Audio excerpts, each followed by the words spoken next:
ना, बेसिक में ही तो अभी है क्या? Yes sir. यस हाँ, अब शांत होकर सुनना सही से।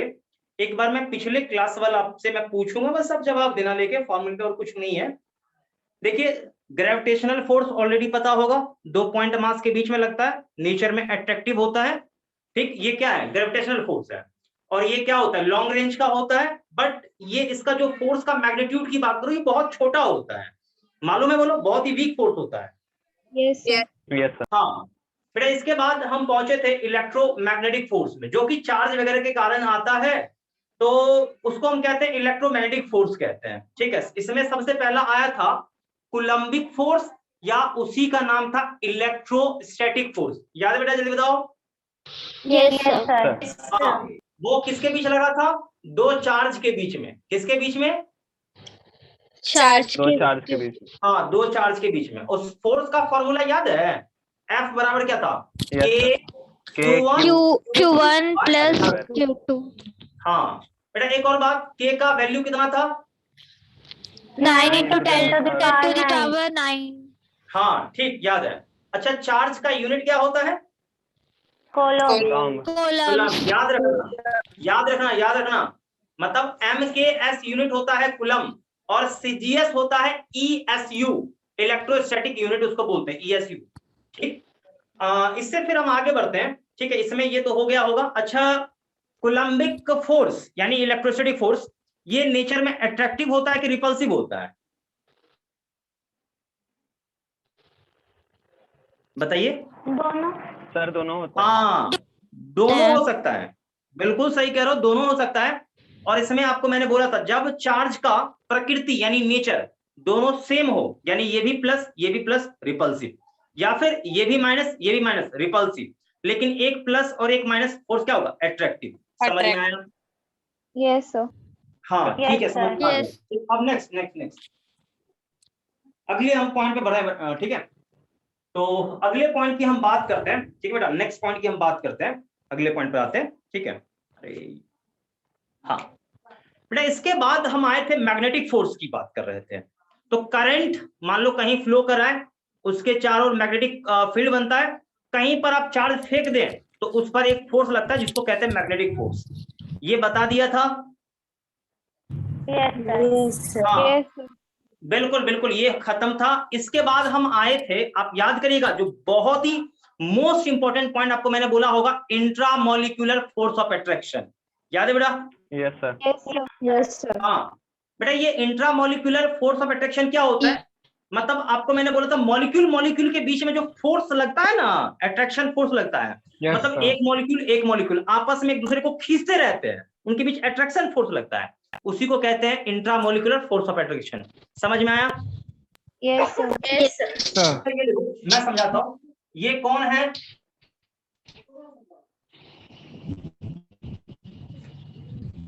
ये कौन है? H2O मतलब कौन? वाटर। तो वाटर का मॉलिक्यूल। हाँ, तो ऐसा और भी तो होगा कहीं, ये ऐसा और भी तो होगा। तो इस सब के बीच में क्या होगा? अट्रैक्शन फोर्स नहीं काम करता रहेगा, एक दूसरे को आपस में नहीं खींचता रहेगा ये सब? जवाब नहीं यार। अरे आपस में एक दूसरे को ये खींचते रहेगा, एक दूसरे की ओर अट्रैक्टिव रहता है ये नेचर में। ठीक है, इसीलिए इसको हम कहते हैं इंट्रामोलिक्यूलर फोर्स ऑफ अट्रैक्शन। समझ में आया बच्चा लोग? Yes sir. ध्यान रखना, ये ध्यान रखना, बहुत इंपॉर्टेंट चीज है ये। मतलब दो मॉलिक्यूल आपस में एक दूसरे को खींचते रहते हैं, उसी को हम क्या कहते हैं? इंट्रामोलिक्यूलर फोर्स ऑफ अट्रैक्शन कहते हैं। ओके, अच्छा एक बात और मैंने बोला होगा, इंट्रामोलिक्यूलर फोर्स ऑफ अट्रैक्शन कितने टाइप का होता है? दो टाइप। याद है आपको, लग रहा है शायद। तो बताइए कौन कौन सा था? Cohesive and adhesive and cohesive, दोनों में अंतर? एडहेसिव यानी डिफरेंट मॉलिक्यूल के बीच का अट्रैक्शन, और कोहेसिव यानी मॉलिक्यूल के बीच में। एक मिनट, आपने सबने बोला ना, मैं थोड़ा कंफ्यूज हो गया। मैं एक बार मैं पूछा हूँ, आपका जवाब। एडहेसिव कब लगता है? डिफरेंट मॉलिक्यूल्स, डिफरेंट हो एडहेसिव।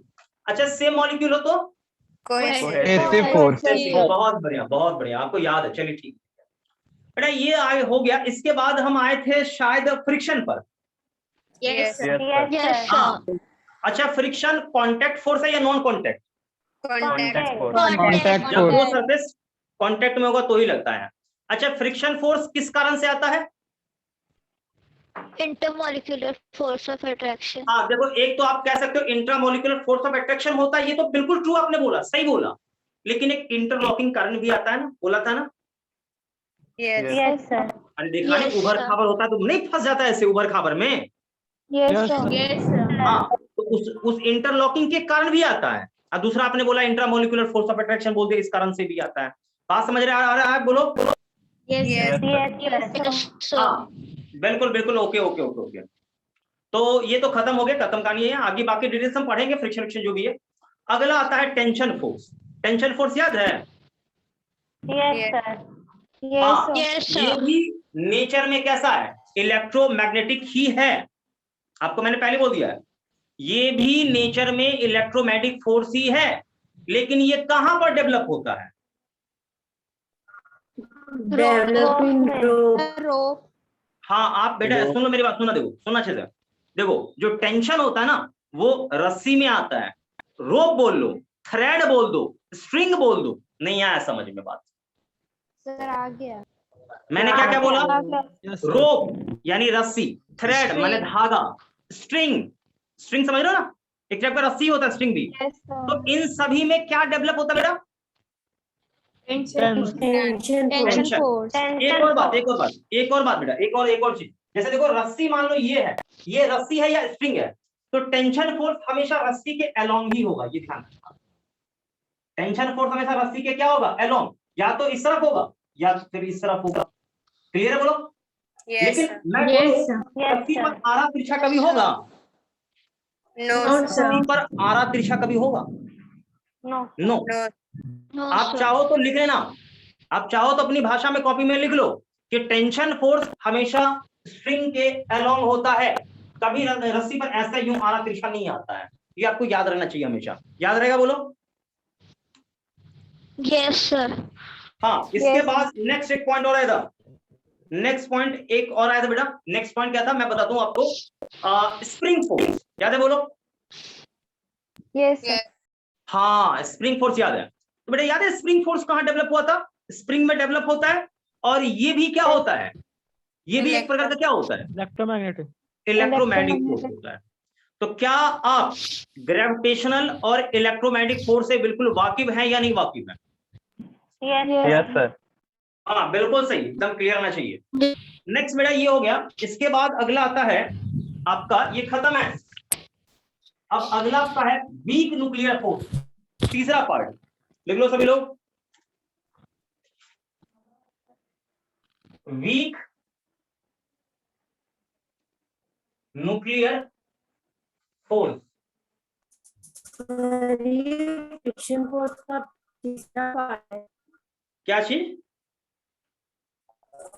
फ्रिक्शन फोर्स का थर्ड पार्ट है। फ्रिक्शन फोर्स का थर्ड पार्ट? फ्रिक्शन फोर्स क्या हो गया। हो चुका है ना फ्रिक्शन फोर्स। अब फ्रिक्शन फोर्स क्या है बेटा, सभी लोग जवाब दो। Contact force.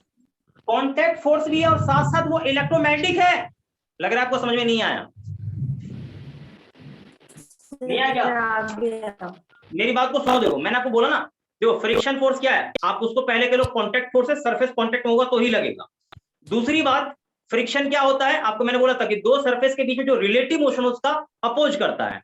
उसके बाद मैंने बोला था कि ये आप कह लो इलेक्ट्रोमैग्नेटिक फोर्स है या इंट्रामोलिकुलर फोर्स ऑफ अट्रैक्शन के कारण आता है। नहीं आया बात समझ? क्लियर है? हाँ ठीक है। तो अगला हेडिंग डालिएगा आप लोग, वीक न्यूक्लियर फोर्स। क्या डाला हेडिंग आपने? जल्दी बोलो। Weak nuclear force. Weak nuclear, ये थोड़ा आपको समझना होगा, ठीक। इसके बाद अगला आपका है स्ट्रॉन्ग न्यूक्लियर फोर्स। मैं इधर ही लिख भी देता हूं, दोनों एक ही पार्ट में आपका काम खत्म हो जाएगा। देखिए अगला आपका है स्ट्रॉन्ग न्यूक्लियर, क्योंकि इसके बारे में ज्यादा जानकारी आपको मॉडर्न फिजिक्स में मिलेगा, न्यूक्लियर फोर्स। ठीक, देखिए क्या क्या पढ़ना है आपको समझ में आ गया होगा, बस आपका ये क्लियर ही अब यहाँ पर है, ये दोनों पढ़ा दूंगा, समझो सारा कहानी खत्म। यानी थर्ड हो गया आपका ये, और फोर्थ नंबर आपका हो गया ये। ठीक, अब इसमें तो कोई पार्ट होता नहीं है कि इसमें भी मैं डिवीजन करता रहूं, ठीक है, बस अब समझना सही से देखो, ये वीक न्यूक्लियर फोर्स का चक्कर क्या है और स्ट्रॉन्ग न्यूक्लियर फोर्स का चक्कर क्या है, दोनों को मैं क्लियर करता हूं, सुनना शांतिपूर्वक अच्छे से देखो। बेटा क्या होता है ना कि मैं बात करता हूं हैवी न्यूक्लियस की, हैवी न्यूक्लियस,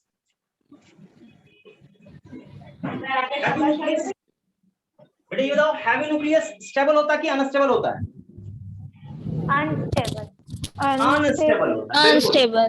बिल्कुल, सबको पता है हैवी न्यूक्लियस क्या होता है, अनस्टेबल होता है। ठीक, तो सभी लोग स्टेबल रहना चाहता है कि अनस्टेबल रहना चाहता है? Stable. हाँ, स्टेबल रहना चाहता है। तो सुनना अच्छे से सभी लोग, सुनना सुनना देखो, फॉर स्टेबिलिटी, फॉर स्टेबिलिटी, यहाँ देखो सही से, अरे माइक ऑफ कर लो आप लोग, अब थोड़ा सा नॉइस आ रहा है, माइक ऑफ कर लीजिए सभी लोग, नॉइस आ रहा है। अरे यार मैं कह रहा हूँ आप लोग को माइक ऑफ करनी दो आप लोग। देखो भाई, तो शांत हो गए, यहाँ सुनना सही से देखो।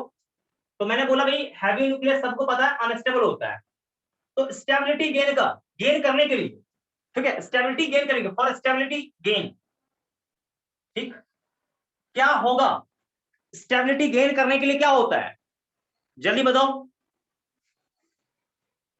कोई बच्चा मुझे जवाब दे सकता है क्या? स्टेबिलिटी गेन करना है, मान लो कोई न्यूक्लियस आपका अनस्टेबल है, वो स्टेबिलिटी गेन करना चाहता है, तो स्टेबिलिटी गेन करने के लिए क्या होगा, कोई बच्चा मुझे बता सकता है? डिवाइड, हाँ, ये ब्रेक कर जाता है, छोटे छोटे न्यूक्लियस में ब्रेक कर जाता है। तो for stability gain heavy nucleus, heavy nucleus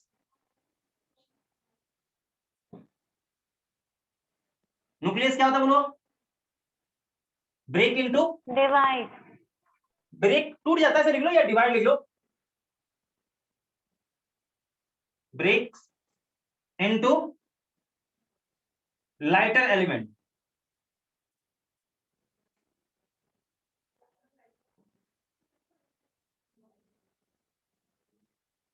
lighter element लिख लो या लाइटर न्यूक्लियस, ध्यान रखना। ठीक, तो बेटा हुआ क्या, यहां ध्यान सुनो, समझना चाहिए भाई, ये हैवी न्यूक्लियस है, ठीक, हैवी न्यूक्लियस है, HN समझ जाओ, हैवी न्यूक्लियस, ये क्या होगा, बूम से एक्सप्लोड होगा, और ये दो छोटे छोटे न्यूक्लियस में, जो छोटे छोटे पार्ट में टूट जाएगा।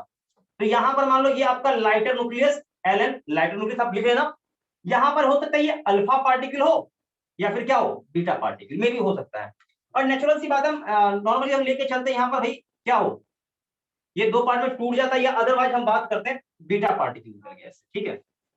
तो सुनना ध्यान से, सुनना सही से, तो ये एक प्रक्रिया होता है स्टेबिलिटी गेन करने का, ठीक है। कभी कभी क्या होता है कि मान लो आपका बीटा पार्टिकल निकल गया, स्टेबल हो जाएगा। ये बीटा पार्टिकल होता क्या है, किसी को पता है?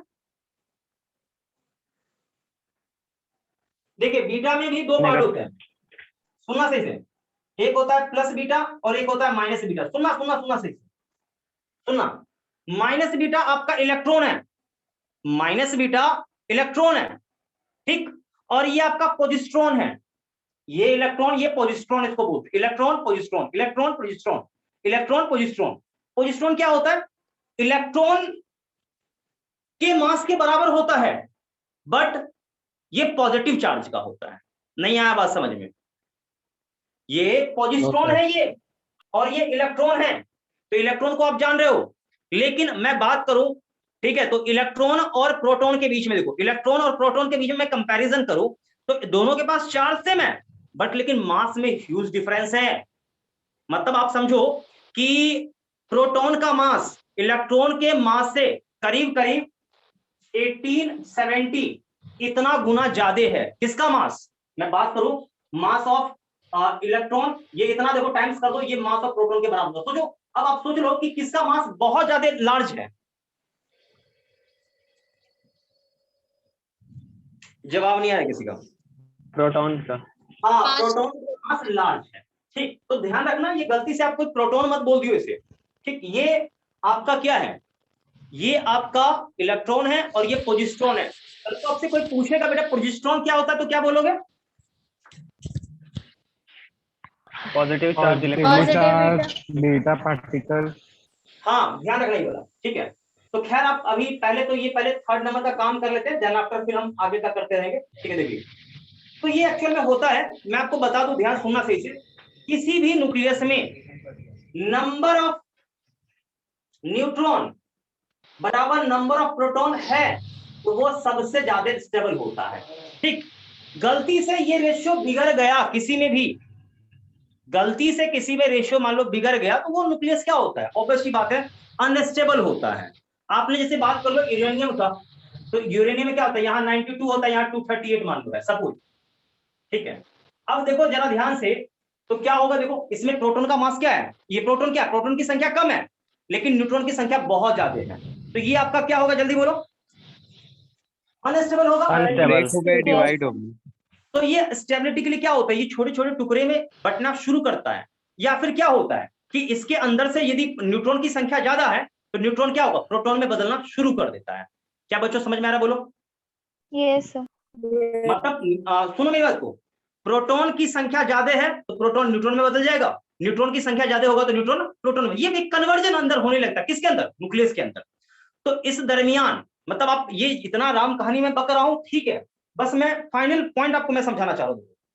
तो कोई भी चीज जरा सोचो, न्यूक्लियस से मान लो ये बीटा का इमिशन होगा या बीटा हटेगा, तो इस दरमियान जो फोर्स आता है ना उसे ही कहते हैं वीक न्यूक्लियर फोर्स। वीक था तभी तो ये बीटा हट गया, स्ट्रांग होता तो हटने देता, बोलो? No sir. No, sir. नहीं हटने देता, ये ध्यान रखना। इसीलिए इस फोर्स को हम क्या कहते हैं, वीक न्यूक्लियर फोर्स कहते हैं। तो आप ये समझो कि होता क्या है कि कोई हैवी न्यूक्लियस वो अनस्टेबल होता है। ठीक है, ये कोई भी हैवी न्यूक्लियस क्या होता है, अनस्टेबल होता है, तो वो स्टेबिलिटी गेन करने क्या होता है, न्यूक्लियस ब्रेक होता है लाइटर न्यूक्लियस में, ये ध्यान रखिएगा। तो एक्चुअल में होता क्या बेटा कि हैवी न्यूक्लियस क्या हो, लाइटर न्यूक्लियस में कम होगा लेकिन उससे कुछ ना कुछ इमिशन होता है। ठीक है, तो किसका इमिशन, मान लो फिलहाल मैं मान रहा हूं कि मान लो बीटा पार्टिकल का इमिशन हुआ, तो इस दरमियान बीटा और न्यूक्लियस के बीच में क्या होता है कि फोर्स लगता है, जिस फोर्स को हम क्या कहते हैं, वीक न्यूक्लियर फोर्स कहते हैं। ये वीक था तभी तो क्या हुआ, बीटा वहां से बाहर आ गया। क्लियर, बोलो? सर इन Yes, पार्टिकल yes, को जब sir. ब्रेक होता है उस फोर्स को बोलते हैं क्या? फोर्स देख, मैंने बोला ना कि दरमियान, हटने के दरमियान, जैसे देखिए आप पार्टिकल का नाम थोड़ी भाई फोर्स है, फोर्स क्या, पुल पुश, ये तो फोर्स होता है। ये देखिए न्यूक्लियस था, न्यूक्लियस से कौन हटा, बीटा, और ये कौन है, न्यूक्लियस, इसके बीच में फोर्स लग रहा है, नहीं आ बात समझ में क्या? Yes sir. ये बीटा हटा यहां से, इन दोनों के बीच में अभी भी फोर्स काम कर रहा है अट्रैक्टिव, लेकिन फिर भी हट गया। तो ये जो फोर्स है ना, इन दोनों के बीच में जो फोर्स काम कर रहा है इसी को कहते हैं हम लोग वीक न्यूक्लियर फोर्स। नहीं आया कुछ समझ में? सर आगे समझ। हाँ आ गया बेटा। तो यहां से क्या आपको समझ में आया, ये वीक न्यूक्लियर फोर्स कब अपीयर होता है, कब प्रकट होता है?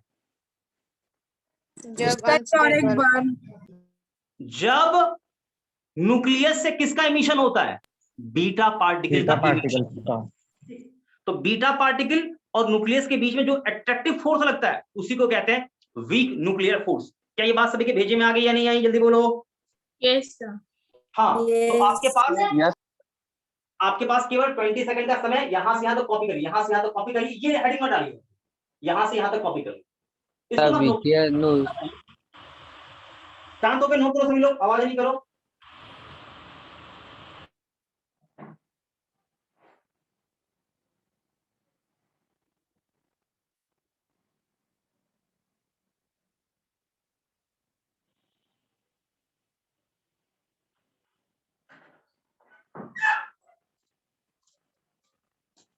सभी लोगों का नोट हो गया क्या बेटा? Yes, sir.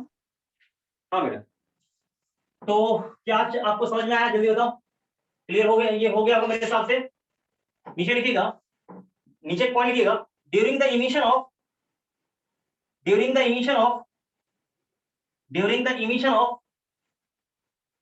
Beta particle, from nucleus, from the nucleus, from the nucleus, from the nucleus, from the nucleus, the force of attraction between, the force of attraction between, the force of attraction between nucleus and beta particle, nucleus and beta particle,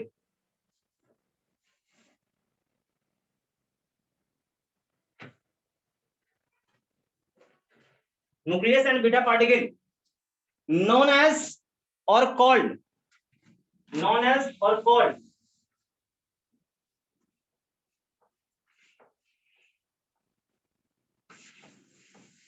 called weak nuclear force.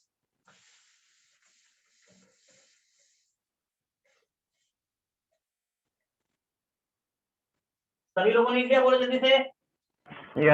Yes sir. तो बेटा ये मेरे हिसाब से सभी को clear है, या कोई बच्चा मेरे से अभी भी कंफ्यूज, बच्चा कोई दिक्कत किसी को हो रहा है, बोलो। सर क्लियर है। आगे बढ़ूं, आगे बढ़ूं। Yes sir. Yes, sir. हाँ यस बेटा ये आगे चल, जल्दी से जल्दी से। आज आपका फंडामेंटल फोर्स खत्म हो जाएगा, ठीक। लेकिन ये चीज है, देखो बेसिक्स एकदम मैं पढ़ा रहा हूँ बिल्कुल जीरो लेवल से। अच्छा आप लोग नोट्स अच्छा बना रहे हो कि नहीं बना रहे हो नोट्स? Yes sir. हाँ नोट्स अच्छा बनाना, मैं पहले बता बना रहा रहे हूँ हैं। बिल्कुल। और मैं आपको ये प्रॉमिस भी कर रहा हूँ, मैं बता रहा हूँ आपको, आप नोट्स अच्छा बनाइए, क्योंकि 11th का एग्जाम भी होगा, वहां भी आपको लिखना है, ठीक। रही बात नीट के क्वेश्चन का, तो आपको अंदर से क्या फील हो रहा है? अभी क्वेश्चन हो सकता है आपसे नहीं बनता होगा, क्या बच्चों दिक्कत हो रहा होगा आप लोगों को थोड़ा सा? Yes, sir. हाँ लेकिन मैं आपको बता रहा हूँ, आपसे मैं बाइक और बता रहा हूँ, जैसे ड्रॉपर के बच्चे को फीलिंग आ रहा ना, वैसे आपको भी फीलिंग आएगा जब ये चैप्टर एंड होगा ना, प्रीवियस ईयर के पेपर को जब आप टच करेंगे, एक एक क्वेश्चन आपसे बना हुआ रहेगा, ये गारंटी मेरी है। लेकिन ईमानदारी से यहां पर आपका पूरा फोकस होना चाहिए, बोर्ड पे फोकस नहीं है, ऑब्वियसली दिक्कत होगा। और मैंने आपको बोला भी है कि किसी भी टॉपिक में दिक्कत हो तो आप बता दो, हाँ दिक्कत है सर मुझे बताइए, मैं बता दूंगा, एकदम लाजी सी बात है।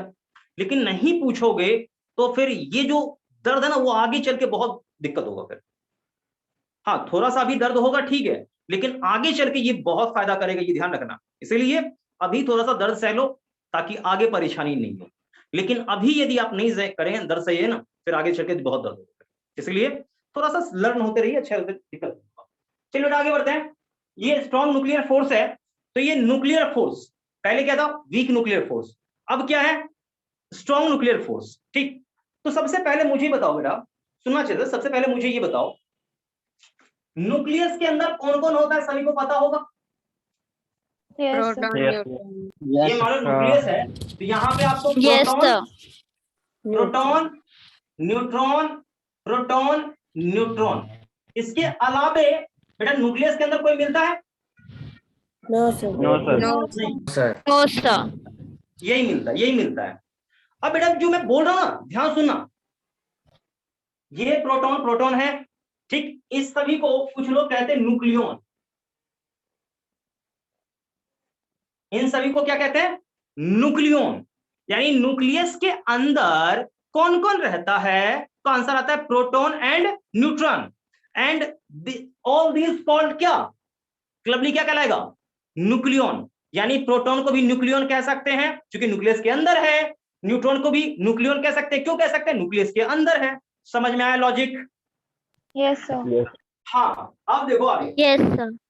बेटा, ये बताओ, ध्यान सुनना, ये क्या है? ये प्लस, ये भी प्लस, प्रोटॉन प्लस प्लस होता है ना, बोलो। Yes, Yes, sir. Plus plus होता है, तो बेटा इसके बीच में कौन सा फोर्स करना चाहिए कम? Repulsion. रिपल्शन। लगता यही है बेटा, लेकिन यहां पर अलग टाइप का फोर्स काम करने लगता है। देखो वो भी काम करता है, आप जो कह रहे हो ना वो रिपल्सिव इलेक्ट्रोस्टैटिक फोर्स, क्योंकि चार्ज है तो इलेक्ट्रोस्टैटिक फोर्स काम करेगा, करता है, लेकिन वो बहुत कमजोर पड़ जाता है। उससे ज्यादा खतरनाक, उससे ज्यादा मजबूत कौन आता है? न्यूक्लियर फोर्स आता है, ठीक, जो कि क्या करता है, इस प्रोटॉन को भी अपनी ओर खींच के रखता है और इस प्रोटॉन को भी अपनी ओर खींच के रखता है। क्या बेटा बात समझ में आ रहा है कि नहीं आ रहा, बोलो। Yes, sir. देखो एक्चुअल में क्या होता है, एक्चुअल में ये दोनों तो भाग रहा था, ये प्रोटॉन ये भाग रहा था दोनों, लेकिन प्रोटॉन को खींच के रखा हुआ है, पकड़ के रखा हुआ है। ये कौन सा फोर्स है, ये कौन सा फोर्स है? Nuclear force. हाँ न्यूक्लियर, लेकिन कौन सा न्यूक्लियर, वीक या strong? Strong. Strong nuclear force, ध्यान रखिएगा। ठीक, क्या फिर बेटा ये है कि ये न्यूट्रॉन है और ये न्यूट्रॉन है, बेटा इन दोनों पे कोई चार्ज होता है क्या? No sir. No, नहीं। sir. तो चार्ज नहीं होता तो इसका मतलब इस पर फोर्स नहीं लगता है, लगता है। तो न्यूट्रॉन न्यूट्रॉन के बीच में भी फोर्स लगता है। ये भी आपका क्या है, न्यूक्लियर फोर्स है। कौन सा? Strong nuclear force. देखते चलिएगा अच्छे से। ठीक, इसी प्रकार से एक और है, कौन? प्रोटॉन हो और एक क्या हो, न्यूट्रॉन। क्या इसके बीच नहीं काम करेगा? हाँ आंसर आएगा यस, काम करेगा। सी, तो आप ये समझिए कि मैं क्लियरली बोलूं सीधा, तो आप कोई भी दो न्यूक्लियन पकड़ लें, कोई भी दो का मतलब क्या हो सकता है बेटा? प्रोटॉन प्रोटॉन, न्यूट्रॉन न्यूट्रॉन, या प्रोटॉन न्यूट्रॉन, कोई भी दो पकड़ लें। इनके बीच, ठीक, इनके बीच जो फोर्स ऑफ अट्रैक्शन आता है, ठीक है, जो इनको बांध के रखता है, उसी उसी को हम क्या कहते हैं? Strong nuclear force. क्या बात समझ में आया कि नहीं आया, जल्दी बोलो। Yes, sir. Yes, sir. sir. तो क्या हुआ, ये क्या डेफिनेशन में दोगे, बोलो डेफिनेशन क्या, बोलो जल्दी बताओ। The force acting between two nucleon, nucleon मतलब पीपी और पीएन और क्या चीज, एनएन। ठीक, इसके बीच के दो, इसकी बात कर लो, नोन एज क्या चीज, strong nuclear force. Strong nuclear force, यही डेफिनेशन है। क्या बच्चा लोग ये समझ में आ गया, जल्दी बताओ। Yes, sir. हाँ, अब आप मुझे बताइए, अब आप मुझे ये बताइए, पता ये क्या है? ये वेरी स्ट्रॉन्ग फोर्स है, बहुत मजबूत फोर्स है। क्यों? क्योंकि यहां देखो, इनके बीच में इलेक्ट्रोस्टैटिक फोर्स को धक्का भी दे रहा था, इसको धक्का दे रहा था, लेकिन ये भागा। बोलो। No, sir. No sir. No sir. क्योंकि यहां पर न्यूक्लियर फोर्स क्या है, अब आप खुद लॉजिकली सोच लीजिए कि न्यूक्लियर फोर्स इलेक्ट्रोस्टैटिक फोर्स से ज्यादा है, तभी तो इसको पकड़ के रखा हुआ है। Yes, बोलो। sir. इसका मतलब ये बहुत ही स्ट्रॉन्ग फोर्स है, वेरी वेरी स्ट्रॉन्ग फोर्स। मतलब आपसे मैं बोलूं कि प्रकृति में सबसे स्ट्रॉन्ग फोर्स कौन होता है? बोलो। Nuclear force. न्यूक्लियर में देखो गलत बात, अब न्यूक्लियर का मतलब होता है वीक Strong न्यूक्लियर भी होता है। nuclear force. कौन सा? Strong nuclear force. Strong nuclear हाँ। force. और देखो मैंने बोला था, जो सबसे ज्यादा स्ट्रॉन्ग होगा उसका रेंज उतना ही शॉर्ट होगा, यानी very short range, very short range का होता है, बहुत ही छोटा इसका रेंज होता है। ठीक, बेटा ये बात आपको समझ में आ गया या मुझे फिर से इसे समझाना पड़ेगा? Sir Yes, sir, between two समझ के आ बाद क्या लिखा है? एक मिनट, क्या कह रहे हो? सर इसमें बिटवीन टू के बाद क्या लिखा है? Yes sir.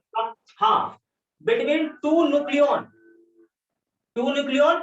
अब न्यूक्लियन में कौन कौन सा, न्यूक्लियन के बीच में कौन कौन सा, बोलो? प्रोटॉन प्रोटॉन, प्रोटॉन या फिर प्रोटॉन न्यूट्रॉन, या न्यूट्रॉन न्यूट्रॉन। न्यूट्रॉन ठीक, न्यूट्रॉन। हाँ, मतलब दो न्यूक्लियन के बीच का फोर्स, ठीक है, क्या कहलाता है, जल्दी बताओ, क्या कहलाता है? Strong nuclear. Strong nuclear force. Nature में कैसा होता है बेटा ये, जल्दी बोलो? Attractive in nature. नेचर में कैसा होता है, जल्दी बोलो? अट्रैक्टिव। अट्रैक्टिव। अट्रैक्टिव होता है, बिल्कुल नेचर में हमेशा अट्रैक्टिव होता है, ध्यान रखिएगा। कहीं कहीं पे लिखा हुआ रहता है अट्रैक्टिव भी होता है, रिपल्सिव भी होता है, वो बाद का कहानी है, बाद में बताऊंगा, लेकिन आप हमेशा ध्यान रखिए अट्रैक्टिव होता है। चलिए तो जल्दी से नोट करिएगा।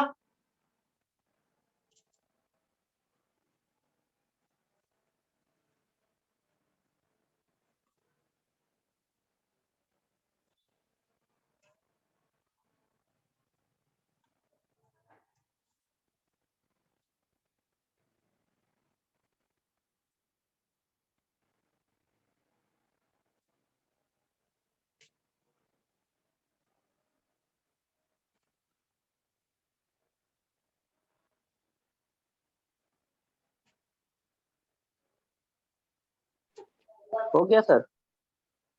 हाँ बेटा, तो इसे इरेज कर दूं? Yes, sir. sir. Yes sir. Yes, sir. चलिए अब हम फंडामेंटल फोर्स का थोड़ा सा रेशियो देख लेते हैं कि भाई कौन किसका कितना वैल्यू होता है, कौन कितना स्ट्रॉन्ग होता है, कौन कितना वीक होता है, इसका थोड़ा कंपैरिजन कर लेते हैं। बाकी फोर्स के बारे में हम डिटेल से पढ़ते रहेंगे, बस थोड़ा सा कंपैरिजन कर लेते हैं। कंपैरिजन क्या है अब मैं आपको थोड़ा समझाता हूँ। देखो, सबसे पहले मुझे बताओ, मैं आपको सब जनरली पूछ रहा हूँ, आप जवाब बस देते चलना। सबसे ज्यादा स्ट्रॉन्ग फोर्स कौन मिला? Strong nuclear Strong nuclear force. Strong nuclear force, ठीक। अच्छा, उससे थोड़ा वीक कौन होगा? Weak nuclear. Weak nuclear force. नहीं, Sir, weak nuclear force. गलत गलत गलत। अरे वो वीक था तभी तो भाग गया, तभी तो भाग गया। अब ये न्यूक्लियर फोर्स के रेंज में होता ना, स्ट्रॉन्ग न्यूक्लियर फोर्स के रेंज में होता तो कभी बीटा उससे अलग ही नहीं होता, ये जान लीजिए आप। वो कमजोर पड़ गया इसीलिए बीटा भाग गया।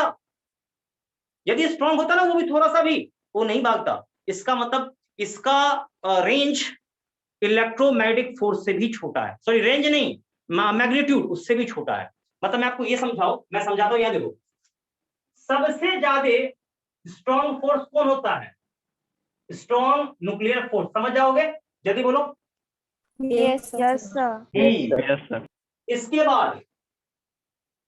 इसके बाद रेशियो निकालो, अनुपात बता लो, रेशियो से समझो। इसके बाद आता है कौन? Electromagnetic force, EMF, electromagnetic force, समझ जाओगे जल्दी बोलो। Yes, sir. Yes, sir. Yes, sir. हाँ, इसके बाद अगला आता है कौन? Weak nuclear force, WNF। फिर रेशियो, इसके बाद आता है ग्रेविटेशनल फोर्स। बच्चों ये अब समझो सही से, यदि ये 1 न्यूटन का होगा, सपोज ये यदि 1 न्यूटन का होगा, मतलब मान लो दो पार्टिकल के बीच में कुछ दूरी था, ठीक, मैंने फोर्स सब निकाला, ये 1 न्यूटन का आया, ठीक, तो उतने ही दूरी पर ये फोर्स कितना होगा? आंसर आएगा 10 का पावर -2 न्यूटन का, ठीक। ऐसे एक रेशियो बता रहा हूं मैं आपको। अब उतनी ही दूरी पर ये फोर्स कितना होगा? ये तो और कमजोर हो जाएगा, कितना हो जाएगा? 10 का पावर -13। अब उतनी ही दूरी पर मैं ये ग्रेविटेशनल फोर्स निकालू, ये और भी छोटा हो जाएगा, कितना? -39, ठीक। तो यहां से आप ये एक इनका रेशियो देख सकते हैं, ठीक है। तो अब रेशियो के हिसाब से देखिए, सबसे ज्यादा स्ट्रॉन्ग फोर्स कौन है, जल्दी बोलो। Strong nuclear force. Strong nuclear उससे उससे थोड़ा सा छोटा Electromagnetic force. इलेक्ट्रोमैग्नेटिक फोर्स का मैग्नीट्यूड वीक न्यूक्लियर फोर्स से ज्यादा होता है। कितना टाइम ज्यादा होता है आप कंपेयर करके निकाल लोगे? Yes, sir. Yes, sir. हाँ, निकाल लेना जो। उसी तरह ये देखो, इन दोनों में देख लो कि ये क्या है, थोड़ा सा स्ट्रॉन्ग है, किससे स्ट्रॉन्ग है? ग्रेविटेशनल फोर्स है। तो ये रेशियो आपको समझ में आया बच्चा लोग, जल्दी बताओ। Yes, sir. Yes, Yes, sir. sir. Yes sir. Data है, ध्यान रखना है, ठीक है। ये मैथमेटिकल थ्योरी मैंने भी बस, मुझे भी याद था, मैंने आपको बता दिया, और कुछ नहीं है इसका। थोड़ी मैं कोई कैलकुलेशन करते रहूं सबका पॉइंट निकाल के, तो खैर कोई दिक्कत नहीं बेटा, आप इसे नोट कर लो और यहीं पर फंडामेंटल फोर्स का कहानी खत्म। इससे अधिक फंडामेंटल फोर्स में कुछ भी नहीं है। तो आपका फंडामेंटल फोर्स का कहानी बेटा समाप्त हो चुका है। फंडामेंटल फोर्स में अब कुछ भी नहीं बचा हुआ है, फंडामेंटल फोर्स मैंने फिनिश कर दिया।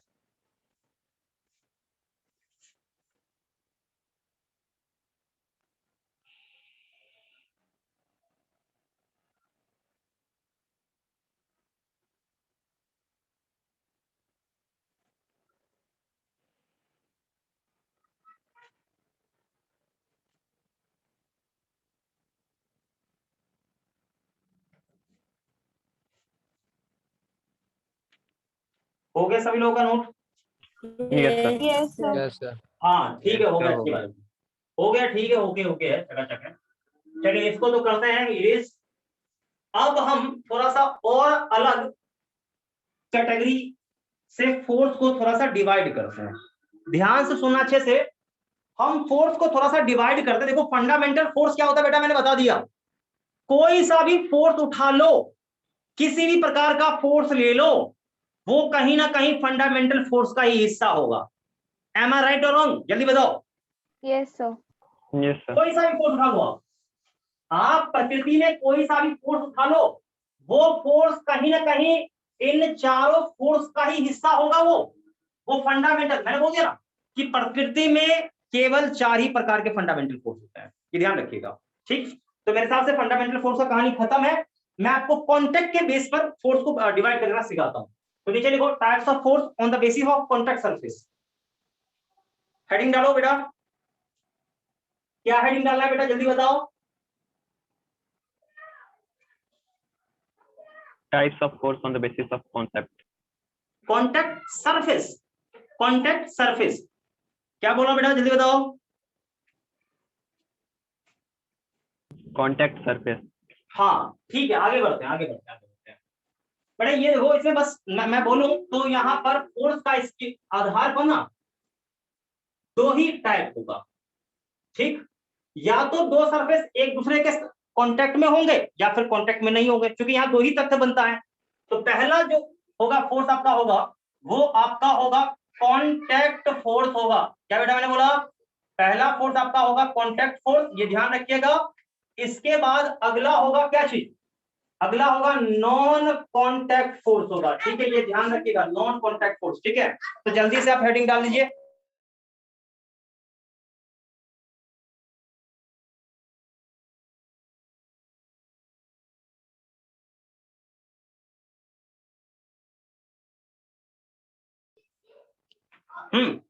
देखिए ये कांटेक्ट फोर्स का कहानी क्या है, जल्दी बोलो।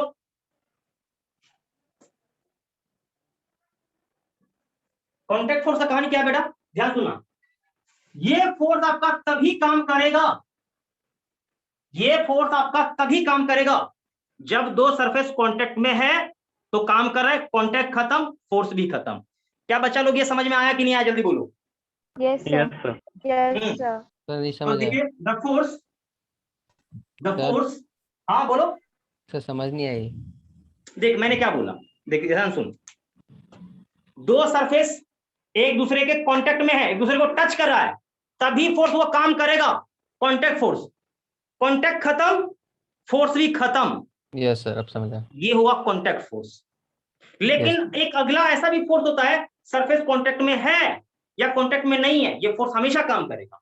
नहीं आया बात समझ में, 2 सरफेस कांटेक्ट में है तभी फोर्स लगेगा, कांटेक्ट खत्म, फोर्स भी खत्म, ये होता है कांटेक्ट फोर्स। लेकिन एक होता है नॉन कांटेक्ट, तो मतलब नॉन कांटेक्ट फोर्स क्या होता है, 2 सरफेस कांटेक्ट में रहे या ना रहे, इससे इसको कोई मतलब नहीं है, इसे कहते हैं नॉन कांटेक्ट फोर्स। क्या बच्चों ये बात समझ में नहीं आया क्या? आया सर। Sir, आ गया। हाँ, Yes, sir. इसमें क्या लिखो बोलो, द फोर्स एक्टिंग बिटवीन क्या चीज, 2 surfaces Two surfaces they in are in contact. Contact. नहीं आया बात समझ में? आ गया सर, आ गया सर। Yes, sir, समझ में आ गया। हाँ समझ में आ गया हो तो लाइन नीचे लिख लो, इसमें नीचे एक लाइन लिखो, मैं लिखाऊंगा लाइन, आप लाइन लिखो, लाइन मत छोड़ो। The force acting between 2 surfaces, acting between 2 surfaces, acting between 2 surfaces, acting between 2 surfaces, when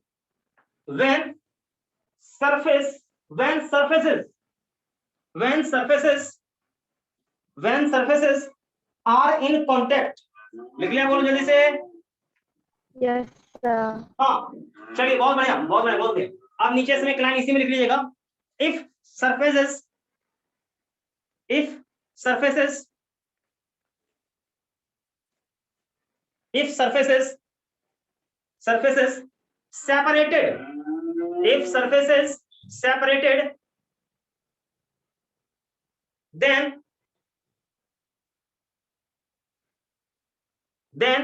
force does not act between them। if surfaces separated, then force does not act between them। लिख लिया, बोलो। Yes, sir. then this type of force called contact force, then this type of force called contact force। समझ में आ गया, बोलो। Yes, sir. Yes, sir. अब अगला लिखिएगा नॉन कॉन्टैक्ट फोर्स। अगला लिखिए जल्दी से, non contact force.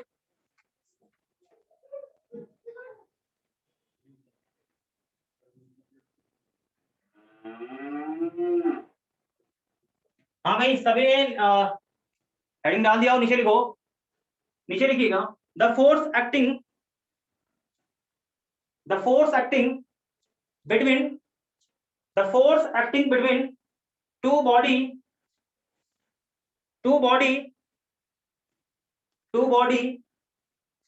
is independent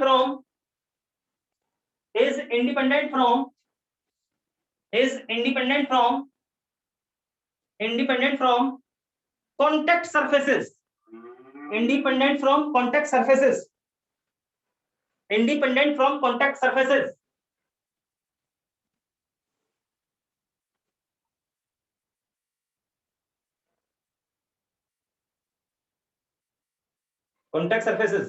Then this type of force called non-contact force.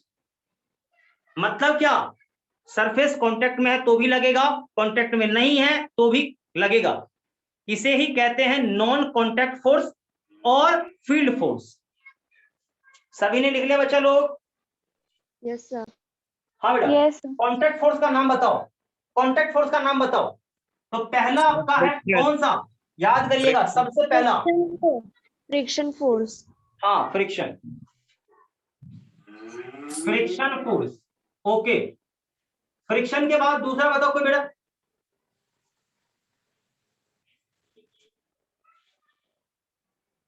जल्दी Sir, बताओ। tension force. हाँ टेंशन भी चलेगा, टेंशन के साथ भी यही कहानी है। अगला Sliding force. स्लाइडिंग फोर्स बेटा क्या होता है? आपने फ्रिक्शन बोल दिया, यहीं पर कहानी सब खत्म हो गया ना। एक टेंशन बोल दिया, Sir, स्प्रिंग spring force. क्या होता है? Spring force. हाँ स्प्रिंग बोल लो, कांटेक्ट में रहेगा लगेगा, स्प्रिंग भी चलेगा। अगला एक और फोर्स है, आप इसे नहीं जान रहे हो, ठीक है, इसे कहते हैं नॉर्मल रिएक्शन, ठीक, और इसी को कहते हैं नॉर्मल फोर्स। ये मैंने आपको पढ़ाया अभी नहीं है, मैं बाद में पढ़ाऊंगा, चिंता नहीं करो। मतलब कांटेक्ट फोर्स में कौन कौन सा हो गया बोलो? Friction force, tension force, spring force, normal reaction, और उसी को कहते हैं नॉर्मल फोर्स। क्या बच्चों ये बात समझ में आया कि नहीं? जल्दी बोलो। Yes, Yes, sir. sir. Yes, sir. ये सभी के सभी कांटेक्ट फोर्स हैं, ये जान लीजिएगा, ठीक। अगला है नॉन कांटेक्ट। नॉन कांटेक्ट में सबसे बढ़िया एग्जांपल कौन है? Sir magnetic and gravitation. Gravitational force. Gravitational, okay, यानी कौन, शॉर्ट टर्म में बोले तो mg। नहीं आया समझ में? जल्दी बोलो। Yes, sir. आ गया। हाँ अगला कौन सा? अगला है इलेक्ट्रोस्टैटिक फोर्स। इलेक्ट्रोस्टैटिक फोर्स, ठीक। इसके बाद और कोई बताओ? Sir weak nuclear forces, strong nuclear forces है, वो सब भी है, मैं समझ रहा हूँ, आप सब समझ रहे हो, ठीक है। फिलहाल अपने को जो पढ़ना है ना, उसमें यही आपको पढ़ना है, इससे ज्यादा नहीं पढ़ना, इसलिए हम लोग लिखने वाले भी नहीं। जल्दी से नोट करो इसे।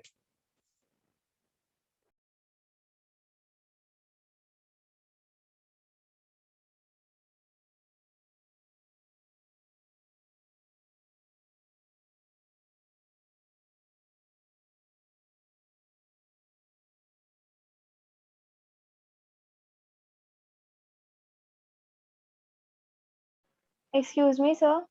हाँ बोलो बेटा। Sir, centripetal force किस में आएगा? देखो सेंट्रीपिटल फोर्स वो एक अलग कैटेगरी हो जाता है सेंट्रीपिटल फोर्स का, वो सब सर्कुलर में जाने के बाद पढ़ाया जाएगा क्या होता है। पहले तो आपने पढ़ा ही नहीं है, तो फिर आप कैसे समझ पाओगे सेंट्रीपिटल फोर्स होता क्या है? Yes, sir. ठीक, सेंट्रीपिटल कोई फोर्स का कैटेगरी नहीं होता, कोई टाइप नहीं होता, this is not a type of force.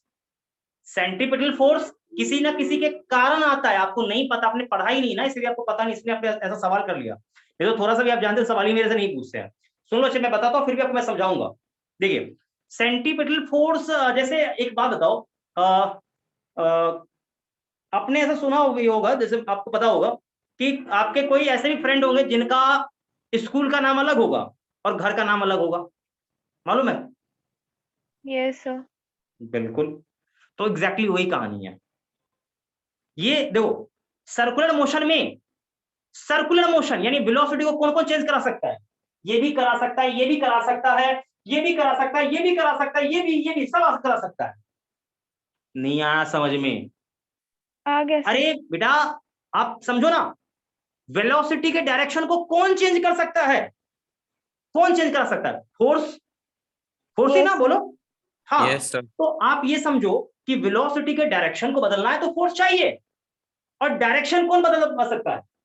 कोई फोर्स बदलवा सकता है, ठीक। लेकिन अब ये बात आती है कि वो एक सर्कल में कराना चाहिए, तो सर्कल में कोई सा भी करा सकता है, भाई ये भी करा सकता है, ये सब करा सकता है। इसका मतलब ये है कि यहां पर जो भी फोर्स वेलोसिटी के डायरेक्शन को बदलवाएगा, यानी एक ऐसा फोर्स जो वेलोसिटी के डायरेक्शन पर परपेंडिकुलर है, ठीक, और इसके डायरेक्शन को बदलवा रहा है, देखो Yes, वेलोसिटी के डायरेक्शन परपेंडिकुलर है, ठीक, Yes, sir. तो केवल डायरेक्शन बदलवाएगा, तो इसी फोर्स को कहते हैं सेंट्रीपिटल फोर्स। अब वो ये भी हो सकता है, ये भी हो सकता है, कोई भी हो सकता है, इसमें से कोई भी हो सकता है। समझ Yes. नहीं आया क्या? कोई भी हो सकता है, ये जान लीजिए, ठीक। आ तो गया इसीलिए सर। मैंने इसमें ये कॉन्टैक्ट नॉन कॉन्टैक्ट की कहानी मैंने लिखा नहीं, छोड़ दिया, ठीक है। तो Yes, मेरे हिसाब से आप को ये अंडरस्टूड हो गया होगा। yes, sir. ध्यान रखिएगा, Sir. ठीक। Thank you, sir. हाँ बेटा,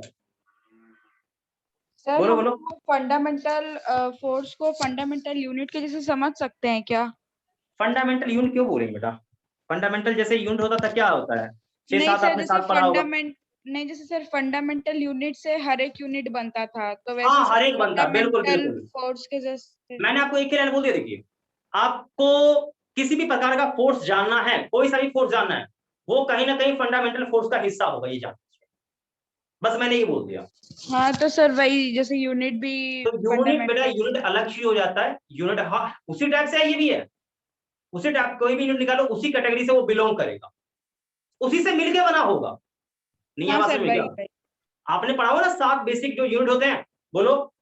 यस सर। Yes, sir. तो उसी से बन के सारा आगे चल के मिलके बनता है, ठीक। उसी तरह ये भी है, कोई सा भी फोर्स लो, वो इन्हीं चारों में से कोई ना कोई कैटेगरी का होगा ही होगा, ठीक। हो सकता है 2 से मिलके हो या 1 से मिलके हो।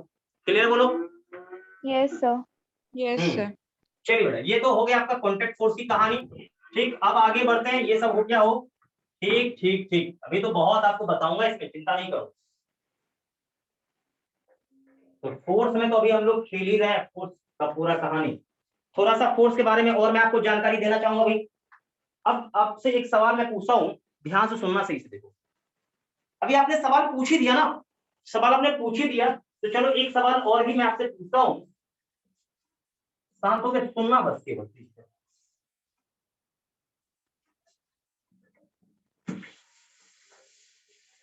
देखो बेटा, एक सवाल है छोटा सा, ध्यान से सुनना, अच्छे से देखो। ये एक बॉडी है, इस तरफ इसका वेलोसिटी है, लेकिन बॉडी पर फोर्स मान लो आपने इस तरफ लगा दिया, ठीक। ध्यान सुनना, एक एक करके मैं समझाऊंगा, केस लिखाऊंगा, आप लिख लेना। तो यहां पर वेलोसिटी इस तरफ है, फोर्स इस तरफ है, तो दोनों का डायरेक्शन अपोजिट है या सेम है? Opposite. अपोजिट डायरेक्शन है, ठीक है। तो यहां पर आप बताओ कि वेलोसिटी का वैल्यू घटेगा कि बढ़ेगा? कम होगा। कम होगा। मैग्नीट्यूड ऑफ वेलोसिटी डिक्रीज होगा कि इंक्रीज होगा, जल्दी बताओ। डिक्रीज। Decrease होगा. डिक्रीज। तो बेटा मैं ऐसा तीर लगा दूं नीचे करके, तो समझ जाओगे? Yes sir. Yes, sir. Yes, sir. हाँ ठीक है, ठीक है, ठीक है, ठीक है। तो आप इसे नोट कर लो जल्दी से।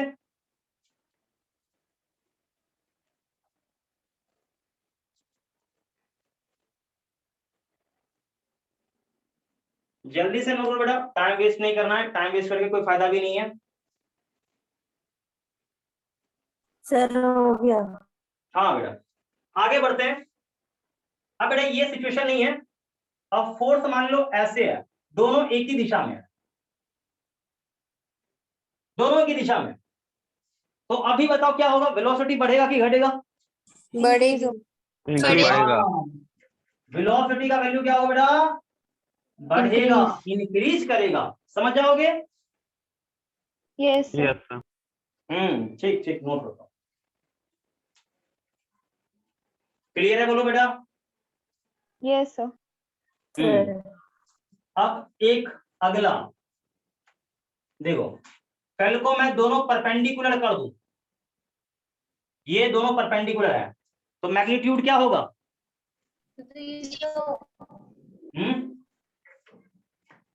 जीरो। बोलो। नहीं, मैग्नीट्यूड कांस्टेंट रहेगा। ठीक, देखो वेलोसिटी, सुन लो, वेलोसिटी और फोर्स एक दूसरे पर परपेंडिकुलर है। सुन लीजिए मेरी बात को, जो बता रहा हूं बहुत ही शानदार पॉइंट है।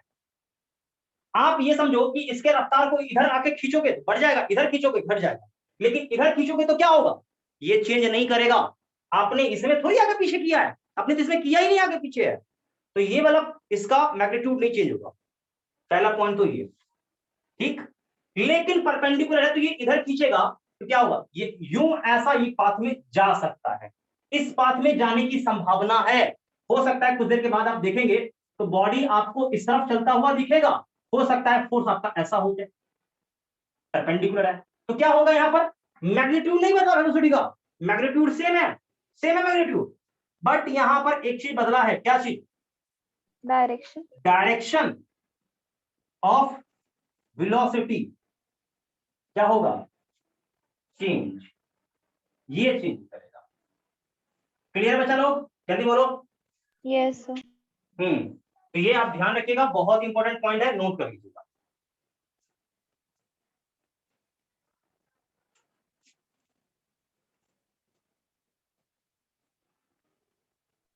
सर सेकंड वाला पॉइंट एक बार और बता सकते हैं? आवाज देखिए। लैग कर रहा था पूरा।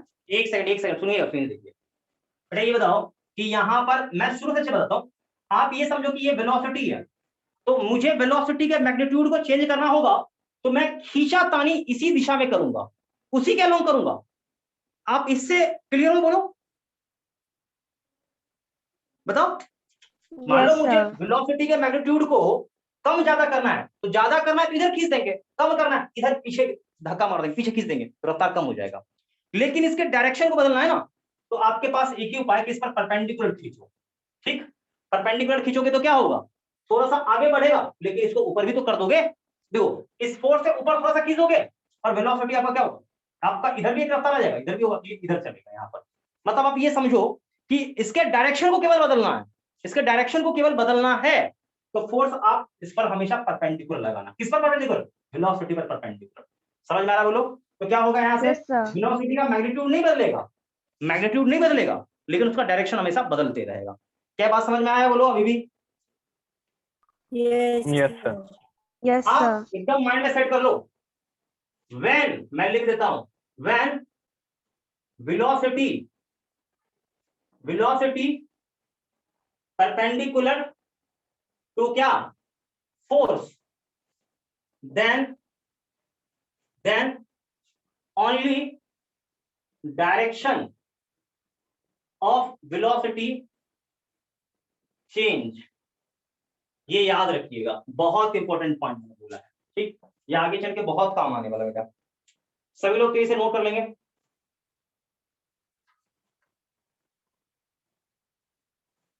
सभी लोग तेजी से नोट कर लेंगे बेटा। सर हो गया। हाँ बेटा, हो गया, अच्छी बात है। मिटा दो। Yes, sir. हाँ बेटा, Yes, ओके। आज कुछ बच्चे कम हैं, आपके साइड का वेदर सही नहीं है क्या बेटा? सर यहाँ पर बारिश थंडरस्टॉर्म आ रहा है। बारिश का माहौल है क्या? यस सर, बारिश हो रही है कहाँ पे अभी। रहते हैं? अच्छा। क्या बोले बेटा? आप कहाँ पे रहते हैं? मैं कहाँ पे रहता हूँ? मेरा घर है बिहार, पटना। जान रहे हो या नहीं जान रहे हो आप लोग? Yes Yes, sir. अच्छा, Yes, sir, आपके कोई जानते हैं। भाई बंधु ड्रॉपर बैच में नहीं थे क्या? ड्रॉपर में नो सर। नहीं थे ना, इसलिए आपको पता नहीं है। किसी के भाई बंधु होते तो उनको पता रहता, क्योंकि ड्रॉपर में तो खैर काफी लंबा समय मैंने पढ़ाया था, और काफी लंबा समय ड्रॉपर मैंने क्लास लिया है। और आप में तो खैर इधर अभी गौसल सर क्लास आप लोगों में ले रहे थे, तो अभी आपसे खैर 2-4 क्लास अभी हुआ होगा हम लोग का मुलाकात, तो धीरे धीरे हम लोग एक दूसरे को जान जाएंगे। और हालांकि हम लोग का जो क्लास है वो तो पूरा ऑनलाइन मोड ही है, ये भी आप जान रहे हैं। तो ऑनलाइन मोड में क्या रहता है कि थोड़ा सा फेस टू फेस होना मुश्किल हो जाता है, लेकिन इतना जान लीजिए मेरे बारे में, मैं पटना से प्रॉपर हूँ, पटना से, और यहीं से ऑनलाइन क्लासेस जो भी लेना होता है मैं ये घर से क्लास लेता हूँ। बाहर निकलने का कोई चांस अभी है नहीं, यहीं पे सारा चीज रहता है मेरा, यहीं से क्लास लेता हूँ। और जिधर अभी आप लोगों का ना, आप लोगों के साइड का जितना वेदर खराब होगा उससे कई गुना ज्यादा यहाँ का स्थिति हालत बहुत ज्यादा खराब है, बहुत ज्यादा हालत खराब यहाँ का भी है। शायद आपने न्यूज वगैरह में देखा भी होगा। और Yes, अभी sir. भी आज यस सर। इतना तेज बारिश हुआ है कि पूरा इधर का एकदम स्थिति खराब है। अभी समझो ना कि इलेक्ट्रिसिटी मेरे हिसाब से लग रहा है कि रात में ही कटा था, अभी भी कटा हुआ है। वो बैकअप है इन्वर्टर का जो अभी क्लास में ले रहा हूँ, सेकंड क्लास हो पाएगा भी कि नहीं हो पाएगा मैथ्स का मुझे भी पता नहीं, ये कब बंद हो जाएगा कोई गारंटी नहीं है। क्या करोगे, स्थिति यहाँ पे बहुत भी हो खराब रहा है हुई सर है। बहुत तेज बारिश। अरे बेटा पता है रात में यहाँ देखो चक्कर क्या होता है ना कि बारिश तो हो ही रहा है कंटिन्यू बिहार में, लेकिन पानी बहुत ज्यादा यहाँ पर है, बहुत ज्यादा बाढ़, एकदम बाढ़ का स्थिति क्या बना हुआ है, इसीलिए कि यहाँ थोड़ा दिक्कत भी है। और कब क्या हो जाए कोई ठीक नहीं है, तार वगैरह टूटा हुआ है पूरा, आंधी तूफान हमेशा आ ही जाता है हर महीने, इसलिए कि थोड़ा दिक्कत रहता है यहाँ पे। लेकिन इसी साल स्थिति खराब है, धीरे धीरे हालत सामान्य मुझे लग रहा है सभी कि हालत सामान्य होने में भी अभी 3-4 महीने लग जाएगा, जो भी स्थिति यहाँ का बना हुआ है। खैर छोड़ो, इससे क्या अपना है, क्लास अपना चल रहा है अच्छे से, बस हो गया। लेकिन मैं आपको यही कहूंगा, देखिए कभी भी स्थिति कितना भी खराब है मेरे साइड का, कोशिश मेरा हमेशा ये रहा है, मैंने क्लास कभी कैंसिल नहीं किया। यदि लगता है क्लास होने वाला है स्थिति में, मैं क्लास लेता हूं। आज तक मैंने कोई क्लास कैंसिल नहीं किया, आज तक नहीं, किसी भी तरह से जुगाड़ करके मैंने क्लास लिया है तो लिया है, क्लास कैंसिल करने का कोई चांस नहीं रहता है मेरे साइड से। लेकिन आप भी थोड़ा सा अपने साइड से थोड़ा सा एक्टिव रहिए कि क्लास अटेंड समय से करना है, मतलब करना है, चाहे जो हो जाए। और बेटा आप ये सोचो ना कि बिना पढ़े हुए क्या किसी का मेडिकल में सिलेक्शन हुआ है क्या, बताओ? No, आप sir. पढ़े लिखे लोग चाहिए, नो सर, नहीं होता। No sir. ये आप भी जान रहे हैं और मैं भी जान रहा हूं, इसीलिए पढ़ाई पहला प्रायोरिटी है। प्रायोरिटी देखिए, आप इतना जान लीजिए कि पढ़ाई को प्राथमिकता देना होगा, पढ़ाई प्राइमरी है, बाकी काम सेकेंडरी है। ये जान देखिए, आप जैसे खाना पीना क्या है, आप इसे प्राइमरी समझते हैं, इसलिए एकदम बिना सोचे समझे खाना खा लेते हैं। इसी तरह आप पढ़ाई को भी समझेंगे ना कि ये प्राइमरी चीज है, ये जरूरत का चीज है, तो आप समय से पढ़ेंगे जरूर। पता है इंसान किस चीज को भूल जाता है, जो उसका आदत नहीं होता है वो चीज भूल जाएगा। जैसे आपने देखा भी होगा कि गाड़ी में वो देखा कुछ लोग का हेलमेट लगाता है, हेलमेट कहीं पे भूल जाता है, चश्मा लगाता है, चश्मा कहीं पे भूल जाता है। ऐसा होता है या नहीं होता बेटा, मुझे ही बताओ बस। Yes sir. Yes, sir. किसके साथ होता Yes, है, sir. किसके साथ होता है, किसके साथ? जिसका जो आदत नहीं। जबरदस्ती पहनता है, जिसे जबरदस्ती पहनाया जाता है, वो इंसान छोड़ देता है, भूल जाता है। क्यों? उसका हैबिट ही नहीं है। लेकिन जो रेगुलर चश्मा लगा, जैसे मैं ही चश्मा भूल जाता हूँ, आदत में नहीं है, कभी लगाया कभी नहीं लगाया, जब लगता है कि दिक्कत हो रहा है, परेशानी हो रहा है तो लगाता हूँ, नहीं लगा छोड़ देता हूं मैं। ये ऐसा है। तो आदत में एक बार आ जाएगा ना तो फिर दिक्कत नहीं होगा, आप अपने आप मतलब रंग जाओगे। ठीक है, तो क्या टेंशन नहीं लो। बाकी मैंने बोला ना कि जितना बेटा मैं आपको पढ़ा रहा हूं, ईमानदारी से आप उतना पढ़ते चलो, और मैं आपसे प्रॉमिस करो ना कि आपको खुद फील हो जाएगा ये चैप्टर के एंड होते होते कि हाँ मेरे से नीट का एक एक क्वेश्चन बन रहा है, साथ साथ जेईई मेंस का क्वेश्चन बना हुआ है, तो आपसे वो भी क्वेश्चन बनेगा, ये मेरी गारंटी है। लेकिन पढ़ाई अच्छे से करना है तो हो पाएगा। लेकिन सोचोगे दाया बाया मार दे निकल जाए, नहीं, ऐसे में नहीं काम चलेगा। पढ़ाई तो आपको देना ही उस समय। आप कोई भी, मैं बोला कोई बच्चा कमजोर है, बिल्कुल टेंशन ना ले कि आप बहुत कमजोर हैं हमसे नहीं हो पाएगा, ऐसा ना सोचे। यहां कमजोर तेज की बात ही नहीं हो रही है। मैं बोल रहा हूं आप क्लास समय से अटेंड करो ना, क्लास समय से देखो, प्रैक्टिस करो, खूब पढ़ाई करो जम के। कोई बच्चा कमजोर है इससे कोई मतलब नहीं बनता है, कोई नहीं, ये मतलब ही नहीं बनता है कि हाँ ये कमजोर है। कमजोर है तो खूब मेहनत करो, सारा चीज कंसेप्ट आपके दिमाग में अपने आप रोटेट करने लगेगा, ये मेरा गारंटी है। ठीक, खैर छोड़िए, आगे बढ़ते बेटा। तो आप मुझे बताओ कि वीक न्यूक्लियर, स्ट्रॉन्ग न्यूक्लियर, ये सारे चीज हो चुके हैं आपके, ठीक। इसके बाद मैंने, हाँ बिल्कुल बिल्कुल, कॉन्टैक्ट फोर्स क्या होता है, नॉन कॉन्टैक्ट फोर्स क्या होता है, ये सारा चीज मैंने आपको बता दिया। तो बेसिक जितना मुझे पढ़ाना था, फंडामेंटल चीज बेटा मैंने आपको पढ़ा दिया है, ठीक है। अब फोर्स में ज्यादा मेरे हिसाब से कुछ अब बचा हुआ है नहीं कि फोर्स में मैं आपको और भी कुछ समझाऊं, ठीक है, क्योंकि फोर्स में और भी आगे टाइप के कैटेगरी आएंगे जो मैं आगे चल के पढ़ाऊंगा, जैसे कि conservative force, non conservative force, ये सब आगे पढ़ाऊंगा मैं। तो बहुत सारे टाइप के क्लासिफिकेशन, अब जैसे देखो कि बंटवारा करना होता है कहीं पर, तो बंटवारा भी होता किसी न किसी आधार पे होता है। कहीं कहीं होता भाई कि जितने भी लंबे लोग हैं वो इस साइड आइए, जो भी छोटे लोग हैं इस साइड आइए, ऐसा होता है कि नहीं होता, बोलो। कैटेगरी होता ना, आधार बेस, बोलो। Yes sir. Yes sir. बिल्कुल। तो उसी तरह फोर्स को भी क्लासिफिकेशन करने के लिए, बंटवारा करने के लिए कोई ना कोई एक बेस लिया जाता है, कोई ना कोई एक रेफरेंस लिया जाता है, जिसके आधार पे किया जाता है। जैसे आपने यहां पर अभी लिया था कॉन्टैक्ट सरफेस, इसके आधार पे फोर्स को आपने सीधा दो पार्ट में डिवाइड कर दिया। क्लियर है, बोलो। दो पार्ट में कॉन्टैक्ट फोर्स, कॉन्टैक्ट करके आपने खत्म कर दिया। Yes sir. लेकिन बेटा एक चीज जरा समझो, एक चीज समझो आप सही से, कि इसी तरह और भी बेस होगा। जैसे आपने किया क्या चीज कि वर्क के हिसाब से किया, एनर्जी के हिसाब से किया, वहां भी भाई फोर्स के कैटेगरी होते हैं, बिल्कुल होते हैं। जैसे कि आपने बोला कंजर्वेटिव, नॉन कंजर्वेटिव, ये एक नया टर्म आता है, तो ये मैं आपको पढ़ाऊंगा, कभी नहीं, कब, जब पढ़ाऊंगा आपको वर्क पावर एनर्जी पढ़ाऊंगा तो वहां पढ़ाऊंगा। आपने बोला जैसे कि सेंटीपिटल फोर्स, हाँ सेंटीपिटल फोर्स भी मैंने बोला अभी, जैसे वो समझाया था ना परपेंडिकुलर वाला, वेलोसिटी पर जो परपेंडिकुलर फोर्स है, जो डायरेक्शन को बदलता है, नहीं आया समझ में? आ गया सर। हाँ बेटा, तो आपके माइंड में आज से सेट जरूर हो गया होगा, मैं इतना तो प्रॉमिस कर रहा हूं कि ये पॉइंट आपके मन में क्लिक कर गया होगा कि देखो वेलोसिटी के सेंस में या वेलोसिटी के अपोजिट सेंस में खींचातानी करोगे तो वेलोसिटी का मैग्नीट्यूड चेंज होने वाला है, तो आप एकदम माइंड में बांध लीजिए चीज। लेकिन आपने वेलोसिटी के सेंस में खींचातानी नहीं करके उसके परपेंडिकुलर सेंस में खींचातानी करेंगे तो क्या होगा? डायरेक्शन चेंज होगा। डायरेक्शन बदलेगा, केवल डायरेक्शन बदलेगा, केवल डायरेक्शन बदलेगा, ये ध्यान रखना, उसका मैग्नीट्यूड नहीं बदलेगा। तो सेंटीपिटल फोर्स क्या होता है? सेंटीपिटल फोर्स भी तो यही है कि क्या करता है वो, वेलोसिटी के मैग्नीट्यूड को नहीं बदलता है, डायरेक्शन को बदलता है। अरे भैया ये तो कोई भी करा सकता है, कोई भी करा सकता है। कोई सा का मतलब क्या का, ग्रेविटेशनल हो, इलेक्ट्रिसिटी हो, कोई भी हो सकता है, करा सकता है। फोर्स का मतलब बेटा ये है कि सेंटीपिटल फोर्स कोई सा भी फोर्स हो सकता है, ग्रेविटेशनल हो, एम आई राइट और wrong? Yes sir. Yes sir. हो सकता है वो कूलम्बिक फोर्स भी हो सकता है, बोलो। Yes sir. हो सकता है वो टेंशन फोर्स हो, यस सर। हो सकता है वो स्प्रिंग फोर्स हो, बताओ।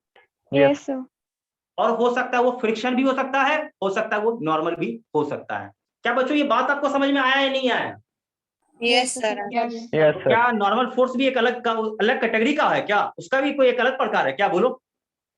No sir. हाँ, आपने सवाल पूछा, मैंने जवाब दिया है, लेकिन देखो सवाल आपने पूछा, मैंने जवाब दिया, लेकिन इस सवाल का जवाब आपके दिमाग में याद रहना चाहिए। क्या बच्चों ये जवाब दिमाग में फिट बैठा कि नहीं बैठा? Yes yes sir. सर। ठीक है, तो ये ध्यान रखिएगा। लेकिन सेंटीपिटल फोर्स क्या मैं अभी पढ़ाऊंगा? नो। नो कब सर। पढ़ाऊंगा? सर्कुलर मोशन में। इसीलिए मैंने Yes, बोल sir. दिया है। लेकिन क्या होता है कभी कभी मैं बोल देता हूं, बोलने का मतलब ये मन में नोट हो जाना चाहिए। मन में नोट नहीं हुआ तो कॉपी में नोट कर लीजिएगा। Centripetal force only change direction of velocity, can change only direction of velocity. लिखना चाहोगे क्या? Yes sir.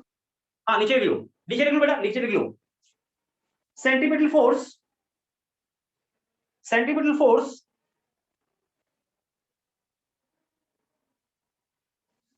can change only direction of velocity of a particle.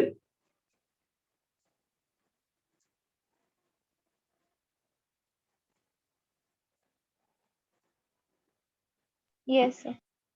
हाँ बेटा, ओके। अब ये सेंटीपिटल फोर्स किसी फोर्स का एक प्रकार है क्या? नो। ये कुछ भी हो सकता है, बोल दिया ना, कुछ भी हो सकता है। बिल्कुल बिल्कुल, ये ध्यान रखिएगा, ठीक है। तो बच्चों ये बात यहां तक आपको समझ में आ गया होगा, ठीक है, Yes, लगभग समय, Yes, sir. हाँ लगभग समय भी हो ही गया बेटा। और इसके बाद आप लोगों का कौन सा क्लास होगा? बायो और मैथ ही है ना? The maths. Yes, sir. क्या कह रहे हो? Maths? Bio. Sir biomaths Bio. दोनों है अलग अलग। By अच्छा, अरे बायो मैथ्स अलग अलग सेपरेट हो जाओगे ना, फिर तो आप अलग अलग हो जाओगे। मुझे थोड़ी बायो मैथ पढ़ाना है, मैं तो खुद अपना प्योर, मतलब मेरे से एक बार कॉलेज में पूछा था किडनी कहाँ पे है, तो इधर कहीं बता दिया था, पता नहीं था उसमें, क्योंकि प्योर मैथ से बायो के बारे में कोई जीरो नॉलेज है मेरे पास, कुछ भी नहीं पता है, तो कूट कूट के 2-3 लगाया था मुझे। इसलिए बायो से मैं, मतलब बायो के बारे में चर्चा ही मेरे से मत करिए, पता ही नहीं मुझे, बायो का कोई ज्ञान नहीं, बिल्कुल जीरो। हाँ, फिजिक्स मैथ्स मेरा अपना है। ये भी कारण ये है कि दोनों पेपर का नॉलेज इसलिए कि कॉलेज में केवल मैंने यही पढ़ा ही था, जम के पढ़ा था खूब, इसलिए नॉलेज इसका है और कुछ नहीं आता है मुझे। ठीक है, और बेटा आपके मन में कोई डाउट है बताओ? No, sir. No, sir. No doubt. No sir. मुझे ही बताओ, अब No. बताओ मुझे। ठीक है बेटा, अब 1-2 सवाल जवाब मैं बस ऐसे कर लेता हूँ टाइम पास के लिए। अच्छा, ये कम्युनिकेशन करने में आप लोगों को दिक्कत भी होता है मेरे से? No, sir. No sir. No, sir. बिल्कुल, सब लोग ओके हो ना? अच्छा, Yes. ये स्पीड है पढ़ाने का, ये बहुत ज्यादा तेज है या बिल्कुल परफेक्ट है? सर परफेक्ट है। परफेक्ट है। हाँ, नहीं किसी बच्चे को लग रहा है ये थोड़ा सा दिक्कत हो रहा है तो आप हाथ ऊपर कर सकते हैं, हाँ मुझे दिक्कत है, मैं उस पर जरूर गौर करूंगा। ये सोचना नहीं है कि ऐसा वैसा कुछ नहीं, आप शर्माइए बिल्कुल नहीं। मैं हमेशा मैंने बोला है, पढ़ाई के मामले में कभी भी शर्माने वाली बात नहीं होना चाहिए। पता है, आप अभी शर्मा लेंगे लेकिन पता ही आगे चल के बहुत आपका नुकसान करवाएगा। इसे पढ़ाई में कोई शर्म नहीं होना चाहिए, बिल्कुल नहीं आया, हाँ सर नहीं आया समझ में, बता दो मैं सीखना चाह रहा हूँ, सीधी सी बात है।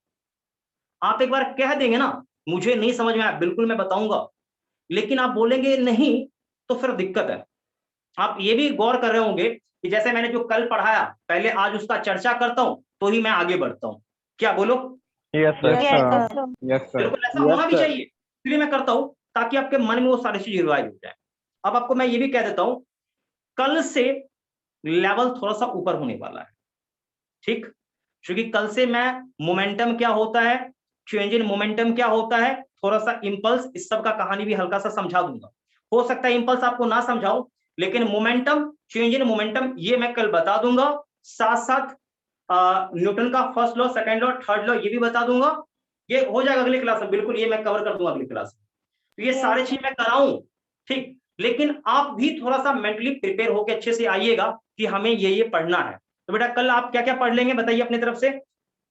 Momentum and momentum and momentum, laws of change in motion. Momentum, ठीक, उसके बाद न्यूटन का तीनों लॉ पढ़ लोगे बेटा? Yes, sir. Yes Yes, sir. sir. हाँ, ये तीनों लॉ पढ़ लेना, plus momentum, change in momentum ये पढ़ लेना। ये बेसिक बेसिक चीज मैं बता रहा हूँ, ये इतना आप कर लोगे ना तो गारंटी दे रहा हूं अगले क्लास में आप एकदम हंसे हंसे निकाल दोगे, ठीक। उसके बाद सवाल जवाब तो कल से आपका न्यूमेरिकल क्वेश्चन भी स्टार्ट हो ही जाएगा, और बाकी टेस्ट के क्वेश्चन तो मैं तो इस बार देने वाला हूं नहीं, क्योंकि मैंने कुछ पढ़ा भी खास अभी है ही नहीं।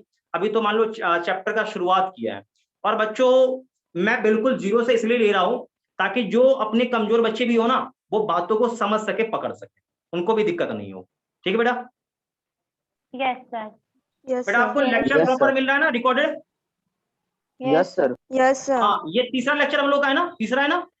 Yes, sir. Sir, हाँ हाँ बेटा, Sir. बोलो बोलो बोलो। सर ये आज का लेक्चर आप थोड़ा जल्दी भेज दीजिएगा ना, पावर कट हो गया था तो थोड़ा सा मिस हो गया। अच्छा अच्छा अच्छा यस सर। बेटा देखो, जल्दी तो नहीं कह सकता हूँ, लेकिन कोशिश मेरा सर रहेगा, कल क्योंकि अभी सुबह तक। सुबह छोड़ो ना, आज ही मैं कर दूंगा, आज ही ग्रुप में डाल दूंगा, लेकिन 8 साढ़े 8 से पहले नहीं हो पाएगा बेटा आज। यस सर, ठीक है Yes, sir. चलेगा। हाँ, 8:30 तक मैं बिल्कुल श्योर रहिए, मैं अपलोड कर दूंगा वीडियो, ठीक। Yes, और कोई? sir. No, sir. ठीक है बेटा, तो फिलहाल आज इतना ही रहने दो, बाकी अगले लेक्चर में मंडे को फिर हम लोग मिलेंगे, और मंडे को फिर नया नया चीज पढ़ेंगे, और उस दिन नया नया खूब क्वेश्चन मैं कराऊंगा, ठीक है बेटा? Thank you, Okay, sir. sir. Thank you, sir. Thank बेटा you, sir. सबको, Thank you, sir. सबको बेटा, Yes, bye bye sir. Thank you. Bye bye bye bye.